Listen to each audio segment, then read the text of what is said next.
Assalamualaikum warahmatullahi wabarakatuh.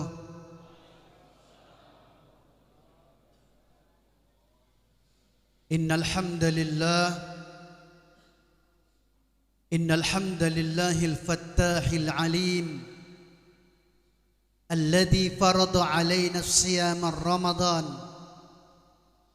waj'alahu syahrul mubarak wa syahrul rahmah wa syahrul maghfirah alladzi futtihat alaina abwabul jannah wa ghulliqat abwabu jahannam wa sulsilatis syayatin wa nashhadu an la ilaha illallah wahdahu la syarika lah wa nashhadu anna muhammadan abduhu wa rasuluh arsalahu bil haqqi basiran wa nadhira wa da'iyan ila Allah bi idnihi wa sirajan munira.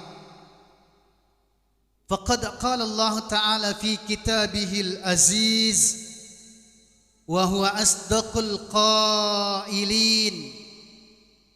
A'udzu billahi as-sami'il 'alim minasy syaithanir rajim. Bismillahilladzi la yadurru ma'asmihi syai'un fil ardi wala fis sama wa huwas sami'ul 'alim. In ahsantum ahsantum li anfusikum wa in asa'tum falaha. Wa qala 'idha ma asabaka min khair famin Allah wa ma asabaka min sayyi'ah famin nafsik. Faqad qala habibuna sallallahu alaihi wasallam as-siyamu junnah ma lam yadrukha. Sadaqallahul azim wa ballagha habibuna rasuluhul karim wa nahnu ala dhalika minasy syahidin wasyakirin. Ahibai rahimakumullah, akramakumullah, ikhwati fillah, ayyuhal muhibbun.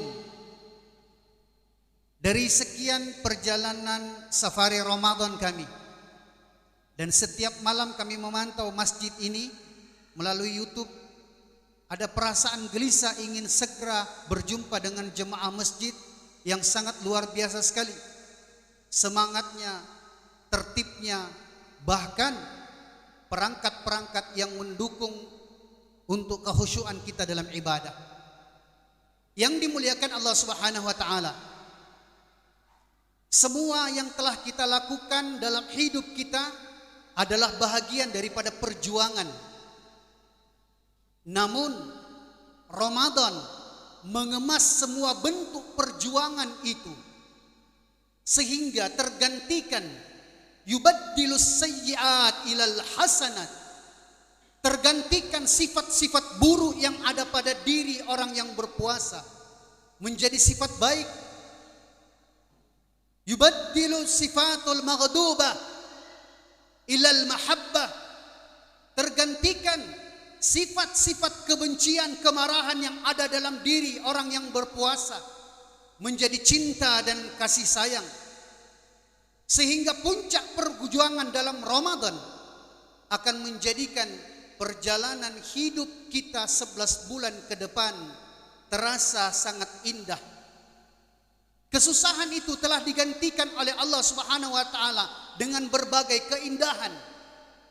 Maka Rasul sallallahu alaihi wasallam menjelaskan kepada kita semua untuk jangan takut dan jangan pernah merasa takut dalam perjuangan menegakkan agama syariat dalam kehidupan kita, untuk berpegang teguh dengan syariat dan sunnah. Karena Masya Allah, kalau ternyata kita telah berhasil dalam Ramadan, apa yang dijelaskan oleh Rasul, kunu mithlana, jadilah kalian dalam perjuangan sebagai seorang pejuang seperti mana apa yang telah dirasakan oleh Rasulullah sallallahu alaihi wasallam dan Aisyah.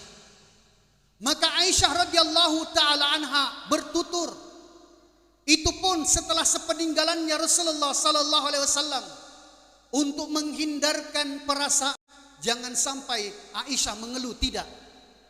Bahkan ketika Aisyah menceritakan perjuangan bersama Rasul, hanya untuk memberikan pelajaran kepada kita semua.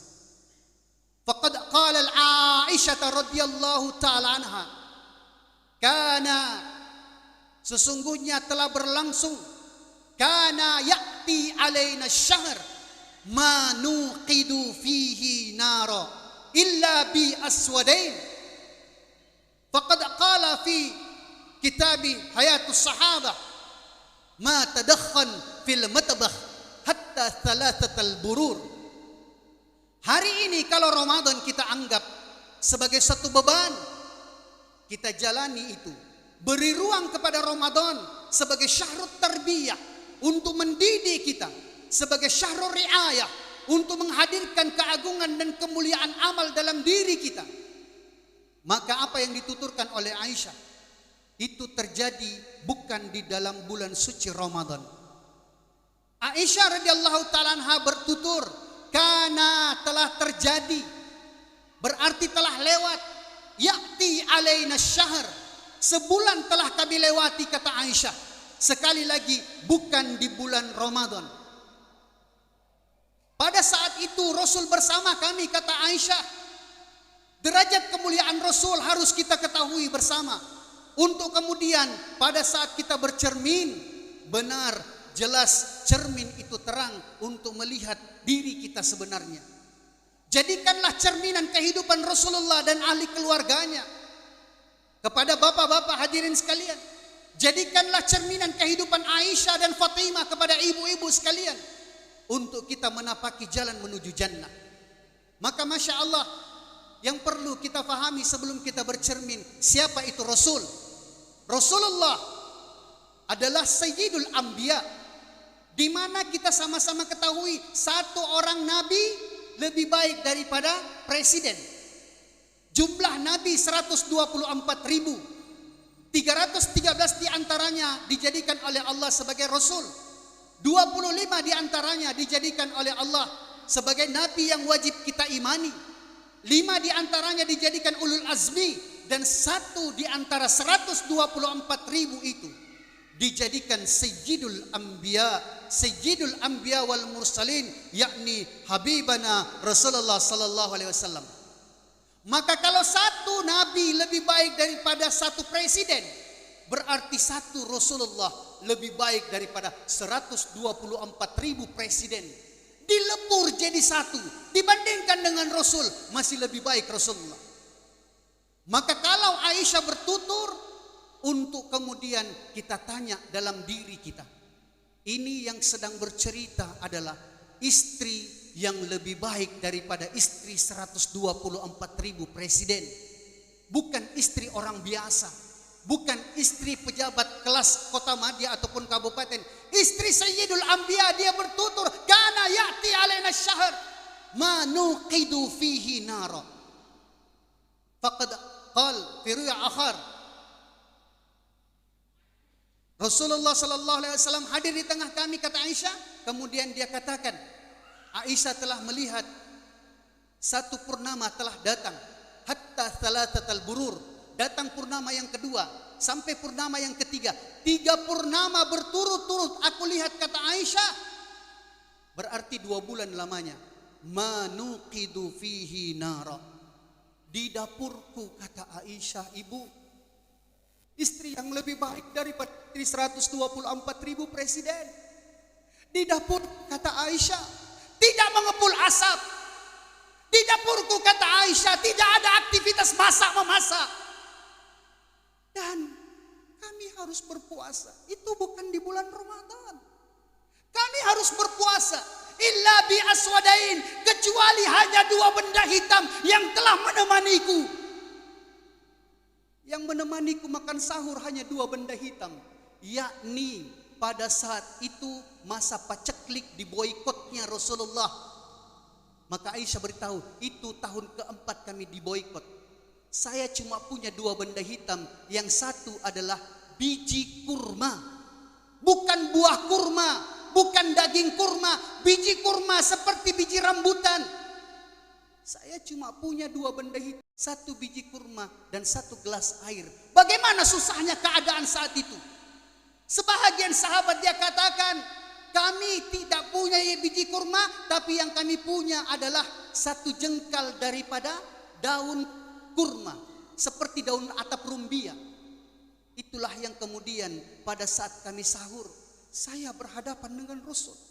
Apa yang mesti kita makan?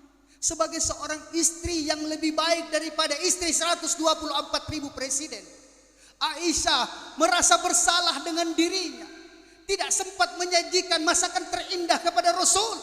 Tapi itulah keadaan yang harus mereka jalani. Maka Aisyah beritahu, aku merendam biji kurma itu, direndam biji kurma yang kering supaya menyerap air. Setelah kelihatan basah, maka dengan tangan cintanya Aisyah, dia masukkan ke mulutnya Rasulullah sallallahu alaihi wasallam untuk niat berpuasa, makan sahur. Biji kurma tidak bisa dikunyah, biji kurma tidak bisa ditelan, hanya dikecap, diambil sarinya saja. Maka ketika Rasul telah mengecapnya, Aisyah beritahu, menetes air mataku melihat kekasih Allah, melihat Sayyidul Anbiya makan sahurnya hanya mengecap biji kurma. Kemudian Rasul mengeluarkan juga dari lisannya, dia letakkan lagi biji kurma itu di dalam 1 gelas air Zam-Zam, kemudian dimasukkan ke dalam lisan, ke dalam mulut daripada istrinya. Aisyah bukan hanya sekedar istrinya Rasulullah, tetapi anaknya Abu Bakar, anak saudagar kaya. Makan sahurnya hanya mengecap biji kurma. Dan Aisyah beritahu, setelah itu kami niat berpuasa, aku simpan baik-baik biji kurma dengan 1 gelas air Zam-Zam, karena tidak ada yang kami akan gunakan untuk berbuka puasa. Tiba waktu buka puasa, Rasul masuk ke rumahnya Aisyah. Maka dilihat, Masya Allah, perasaan bersalah itu semakin datang. Tidak ada lain yang harus dibuat kecuali hanya melakukan hal yang sama, merendam biji kurma untuk dilumat, menunjukkan waktu buka puasa telah tiba. Berapa lama? 2 bulan lamanya. Maka setelah 2 bulan lamanya, melihat Aisyah dalam keadaan masyakko, kepayahan, kesusahan dan sebagainya, Rasul mengusap kepalanya Aisyah. Bagaimanapun susahnya kita, kelembutan tidak boleh berkurang kepada istri kita, kepada ahli keluarga, orang terkasih kita. Ternyata Masya Allah, ketika Rasul mengusap kepalanya Aisyah, penderitaan 2 bulan telah hilang. Tidak terasa penderitaan itu. Bahkan ketika Rasul tanya kepada Aisyah, ma ahwaluki ya zaujati, ma ahwaluki ya habibati, wa ma ahwaluki ya Humairah. Maka Masya Allah, Rasul beritahu, wahai istriku, kekasihku Humairah, apa keadaanmu, bagaimana keadaanmu? Curhat mikir sama saya dek, curhat mikir sama saya sayang, supaya saya bisa beritahu kepada Allah keadaanmu hari ini. Maka Masya Allah, setelah 2 bulan lamanya mereka menderita, Rasul melihat Aisyah sudah kepayahan. Ditanya oleh Rasul, bagaimana keadaanmu hari ini wahai istriku? Aisyah berani angkat tangannya untuk menantang kita semua hari ini. Kita yang makan sahurnya dengan daging, yang buka puasanya dengan berbagai macam ragam makanan, Aisyah tantang kita. Ungkapan itu telah dijelaskan dalam kitab Hayatus Sahabah. Dia angkat tangannya, Aisyah beritahu, wallah, demi Allah, fustu bi rabbil Ka'bah. Istri seorang pemimpin para nabi, ketika menderita 2 bulan lamanya, makan sahur dan buka puasanya hanya melumat daripada biji kurma. Ditanya, bagaimana keadaanmu wahai istriku? Dia katakan, wallahi, demi Allah, saya ini istri paling bahagia. Demi Allah ya Rasulullah, bahagia sekali saya. Di mana letak bahagianya? Menderitanya seperti itu. Maka boleh kita bandingkan, kita kenang-kenang masa lalu kita. Kapan istri kita katakan dia bahagia? Mungkin ketika kita berikan 1 setel emas, mungkin ketika kita berikan kunci kontak Mio, mungkin ketika kita buatkan rumah dan sebagainya. Tsumma na'udzubillah.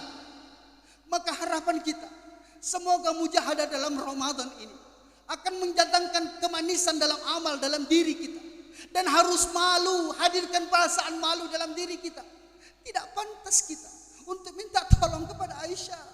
Tidak pantas kita, istri kita tidak pantas untuk digapai tangannya oleh Aisyah. Sementara Masya Allah, sedikit terlambat saja beras, berkurang saja gaji dan sebagainya, marahnya tidak ketulungan. dan tahan marah kita itu. La taghdab walakal jannah. Jangan engkau marah, jangan engkau ungkapkan kemarahanmu, maka kamu akan berada di surga, kata Rasulullah. Maka kalau ada yang seperti itu, kita mau bentangkan sajadah, kita mau angkat kita punya tangan untuk berdoa munajat kepada Allah Subhanahu wa taala. Konsisten saya pas 20 menit dan insya Allah nanti subuh kita akan lanjutkan lagi. Semoga subuh hari bisa diberikan waktu dan ruang agak panjang untuk dituntaskan kajiannya. Al-haqqu min rabbik fala takunanna minal mumtarin. Kebenaran pasti dan memang hanyalah milik Allah. Subhanakallahumma wa bihamdik nashhadu an la ilaha illa anta nastaghfiruka wa natubu ilaik. Subhana rabbika rabbil izzati amma yasifun wa salamun alal mursalin walhamdulillahi rabbil alamin. Wassalamu alaikum warahmatullahi wabarakatuh.